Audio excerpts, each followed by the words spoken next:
Hello, everyone. It's Diane, the massage mentor, and I am here with Sue Hitzman.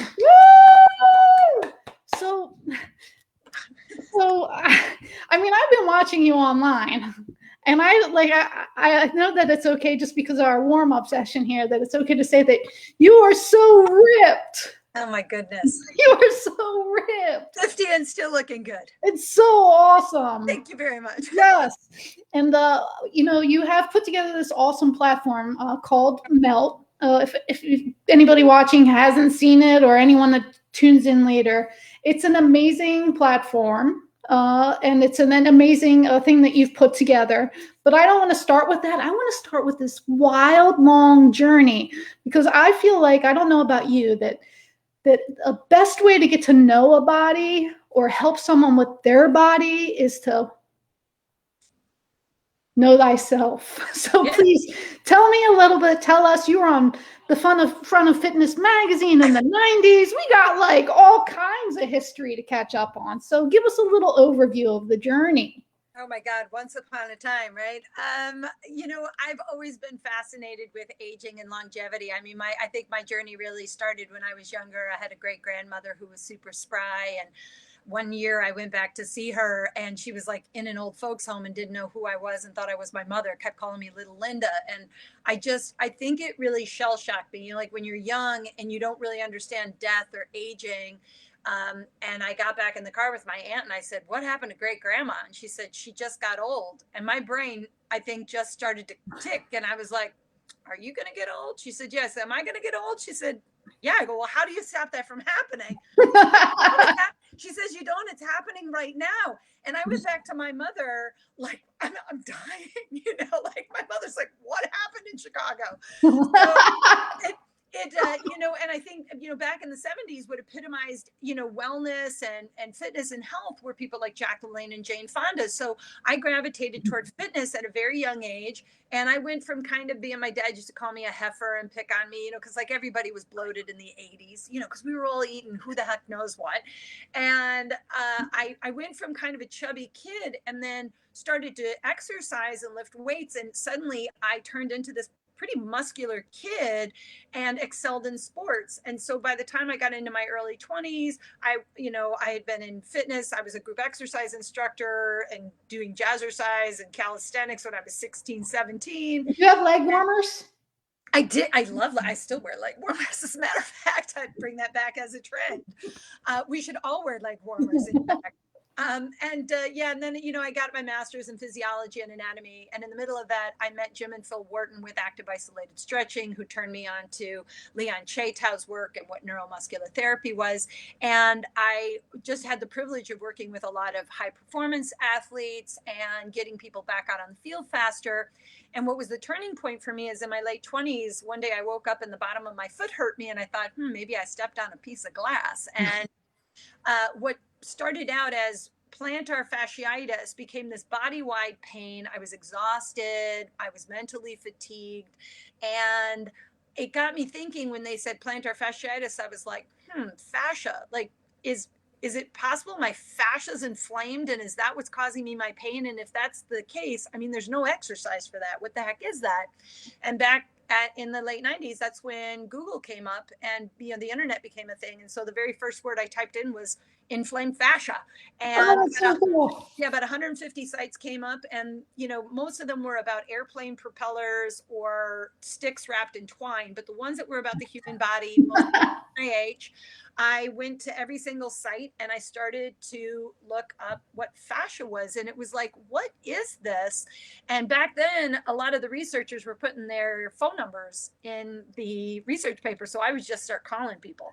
And just in my own self-proclaimed need to get out of pain, I veered out of the fitness industry and I started really getting into the healing arts of cranial psychotherapy, visceral manipulation, because Leon was one of those people that was always talking about frequency and vibration. And I was like, what is the vibration under the skin that I feel, right? What is that? And he's like, I don't know what it is, but keep asking the question and you'll figure out what the answer is.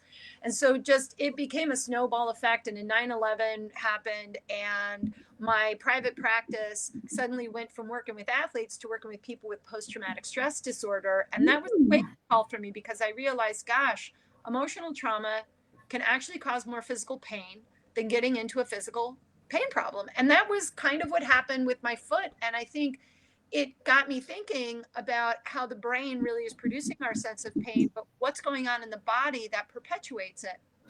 And that was it. Neurofascial system. I started talking about it. I started really took a deep dive into connective tissue, kind of left the fitness industry for about 3 years and just did a hard dive in science and both neuroanatomy and fascial anatomy, and found that there was this emerging field of fascial research. And I coined the term melt. One of my clients said to me, if you could just invent a way for me to do to myself what you do with your magic hands, I'd stay out of your office. And by 2004, I coined the term melt. I started teaching it in a group environment because I thought, gosh, I wonder if I could actually teach people how to do what I was calling hands-off body work instead of just giving them as homework and being, helping them out of pain. Couldn't it be proactive and keep them out of pain and put it into the fitness industry so that they never had to come to see a therapist? And at first I thought maybe I'm going to make myself unemployed, but actually my entire business exploded because I was not just making people come back to see me time and again. I was trying to empower them to get out of my office faster. And 2008, I started training instructors. 2010, I set out to write a book for the general public. 2013, the Melt Method book came out. It became a New York Times bestseller. It's now in 9 languages. I've since written a second book called Melt Performance, and I've got 2,000 instructors worldwide. And we just share a message of self-care that suffering is a choice, and we can actually empower ourselves and stay out of chronic pain problems if we know what systems of the body actually cause it. That's kind of that's my long story. Okay, so there was a couple things that you said that I can't get enough of.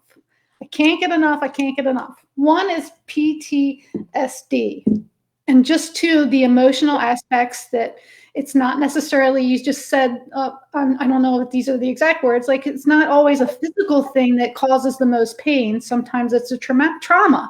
Like I have just for 25 years, I had my hands on people and they'd be like, I was carrying my suitcase wrong. I'm like, you just weren't carrying your suitcase wrong. I don't think that was what, no, it probably wasn't. So what through through Melt have you found kind of helped chip away at some of that PTSD stuff? Yeah, I mean, a lot of it is just, Melt is a simple self-care technique that incorporates mindful meditation type of practices, breath work. And really, when it comes to people who have pain, a lot of times we actually don't realize, but we've tied an emotion to a past memory. And if we can't unclip it, if anything in the future or the present moment kind of looks similar to something that happened in the past, it can actually elicit a pain problem that's kind of just because of the past, it's not happening right now. But we don't realize that. And so what Melt really, I think, does is it really gets people back into the present moment. It's about quieting down, giving yourself permission to go back into your body and sense what you feel. And that's really the first step out of pain, is that when we have a pain problem, we're either obsessing about it and we're constantly in a state of thinking about it, or we're taking drugs to tune ourselves out of our body so we don't feel it. One way or other, we're out of our bodies, and we are the cause of our problems, not our bodies. Our bodies are gagging for us to come back. Really? They want to feel good. They want to feel good. That's right. So the body wants us to feel better. And so when our body is sending a signal that something's not right, the thing about pain that most people are doing is they're treating it like their fire alarm is going off when their toaster's on fire. And instead of putting out the fire in the toaster, they're walking over to the fire alarm and they're taking the batteries out of the fire alarm so they don't hear the alarm. It's like, that's not how your house is going to burn down, right? Right. So that's really, Melt is a lot more than just a methodology. It's really an education in what causes pain to become chronic. And it gives people a little bit of insight about, I mean, I think if I have to be frank here, all pain has an emotional tie to it that has something to do with a past experience. And it could be from childhood, it could be from a soccer game, it could be from anything. And sometimes, when you're in therapy for your mind, sometimes you just kind of sit there and hash it out all the time, and you're actually forcing somebody to stay in the past. And What I'm saying is, what's your problem right now? And half the time my clients are like, well, I don't have a problem right now. But, and I'm like, no, stay right there. Stay right where your problem. Don't go to the butt. Don't yeah, but me. You don't have any problems, and let's work here where you really don't have any problems, and let's get your nervous system to create a new pathway of understanding what's going on in your body. It's powerful, but it works. And that's really a foundation of melt. Oh, that was like, yeah, by the way, people see the rollers and they're like, oh, it's a foam rolling thing. I'm like, we don't really roll very much in melt, just so clear. But I think, and I don't want to, jump in too much, but it almost seems like, we're realizing more and more that it's an inside job. I've always felt like I might be in the right place at the right time if a client decides to heal. Yay me, I was there. But it's the inside job. It's completely, and it's giving the power back to the client, giving the power back to the person to as quickly as they want, or they can, because you can't necessarily undo. I couldn't undo almost 49 years in one melt session. Could I? But but it's like you got to start the journey. That's it. Is that we as a therapist, I think that a lot of therapists really do feel like I hear people call themselves healers, and I'm like, I'm not a healer. I'm kind of just a conduit to opening up a new door for your body to walk through and get you to think different, right? It's really a mind game more than anything. And the thing about self-care is that most of us have not been very full of care of ourselves for a really long time. And what's interesting is in our lifetime, I mean, I'm sure a lot of people are going to hear this and be like, yep, we end up focusing on everybody else. We have these relationships where we're actually not part of it. We're focused so much on making them happy that we sacrifice every part of ourselves for decades. And then when our body says, that's it, I can't take anymore, and you're in this riddling amount of pain, they can't associate the fact that they haven't been caring for themselves or full of care for themselves for years. And so the first thing is to realize that self-care is a daily self-care practice. When people say, well, how long am I going to have to melt? I'm like, forever. How long am I going to have to care for myself? Forever. It's a daily reprieve thing. It's like brushing your teeth. You brush your teeth today so that your breath doesn't stink and people can stand your breath, but you brush your teeth every day to avoid tooth decay in the future. So, our past is what shapes the present moment, but our present moment is what's making the next future for us, right? The past, nothing happens in the past, right? It's happening right now. So if you change what you're doing right now, I will guarantee your future will be better than if you sit here and but yourself and say, I can't do anything because in the past, nothing's helped me. And I'm like, stay there long enough and nothing will happen. You'll just be stuck. I know. Yes. I get a little on yes, it's awesome. And one of the things too, I think, that you just brought up too, is every day we wake up an untreated body. Like every day we wake up an untreated soul, body, mind. Like we wake up and we get a fresh new start. And we get to decide from the moment we wake up, do I start with a glass of water or a beer? Yes. Do I wake up and am I grateful? I mean, I feel like I thank my angels every night. I wake up in the morning and I think of 10 things I'm grateful for. And then I just sit in meditation for 10 minutes and I just clear my mind. And for every thought that comes in, I just say, thank you, move on. And I stay in that present moment. And so I start my day in a state of caring for myself and making myself the most important thing in my life, because life isn't very enjoyable when you're not enjoying it. And so you can't. My stepmom used to always say to me, Diane, you can't take care of anybody if you're not taking care of yourself. That's right. Good advice. So one thing too, I wanted to, you touched on that I'm intrigued by, and I'm becoming more intrigued by, is just connective tissue. Talk a little bit about how melt works with connective tissue, because there's no gaps. It's just this beautiful thing. It's a system, right? We call it connective tissue, right? Which makes it a structure, but actually connective tissue is a system. Some people are even debating if it's an organ, like the skin is an organ, right? But it is a system of connection, an organ of connection. They don't call it connective tissue for nothing.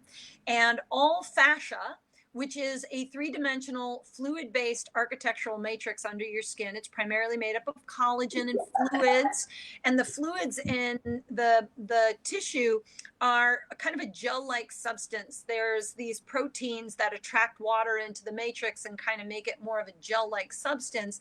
And the fluid flow, the interstitial fluid flow of fascia, is moving nutrients through your body.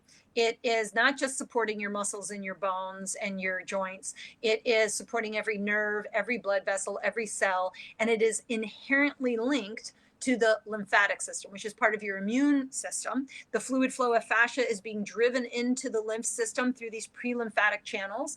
And so if fascia is not in a state of fluid cohesiveness, if there is just breakdown, daily living causes a fluid differentiation throughout the matrix. And listen, even if you don't have pain, everybody's felt this, what we call cellular dehydration. Like when you sit for long periods of time and when you get up, you think you aged about 40 years because your joints don't work as well as they did when you sat down.